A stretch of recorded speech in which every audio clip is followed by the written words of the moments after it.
Trapped in a world of silence. April 12th, 1996.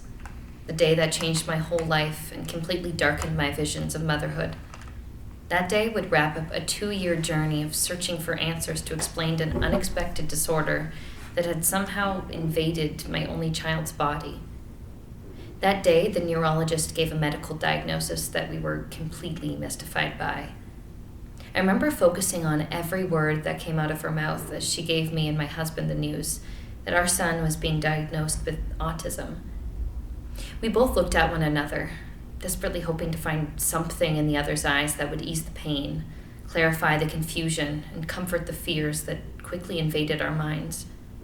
Our eyes traveled slowly through the paper that the doctor had given us, which was supposed to shed light on autism and what could be expected from this disorder. I had so many questions, but unfortunately at the time there was limited answers. So we left the office terrified and completely uneducated about a life-changing disorder that had showed up with no warning signs, no prognosis, and no hope. The 15-minute ride home from the neurologist's office seemed like a 2-hour trip. I stared out the window, reflecting on the first sign that I detected from my son that something wasn't right. I tried desperately to keep the tears from flowing as I constantly glanced at my precious Brandon in the back seat. I didn't want to give any indication to my 4-year-old bundle of joy that his future was now uncertain in a world that was quite demanding, very unpredictable, and oftentimes cruel. It had been a step-by-step, exhausting journey that ended at a place that neither my husband nor I was prepared for. It all began around Brandon's 2nd birthday. His busy, mischievous behavior, which is often referred to as the terrible twos, no longer accompanied the beginning words that we thought was so adorable. Those first words that every parent waits to hear suddenly vanished, and his innocent, almond-shaped eyes were suddenly filled with distance and sometimes sadness. I quickly began my quest for answers, and in my mind, hoping the worst scenario we faced was a hearing problem. I believed maybe Brandon was stopping speaking because he was having difficulty hearing. His pediatrician was sure that Brandon was just late communicating and that we shouldn't be alarmed. The 9-month bond we created before ever seeing one another's face made me quite skeptical of the diagnosis. His father and grandmother supported my decision. We set out to find answers for what was transpiring with Brandon all over the city of Chicago. I was certain that the Children's Memorial Hospital would find the answers to his limited communication and growing distant behavior. But after numerous testing, we were forced to move on. The nose, throat, and ear center at the University of Chicago ruled out a hearing deficiency. The frustration of not knowing what was going on with our son was starting to mount. The tension in the house was getting thicker by the day. I learned from the experience how easy it is to get quiet about the things that are too painful to confront. Brandon had slipped in a world of silence, and it appeared that my husband and I did the same. The most important person in our lives was about to be forced into living a different world.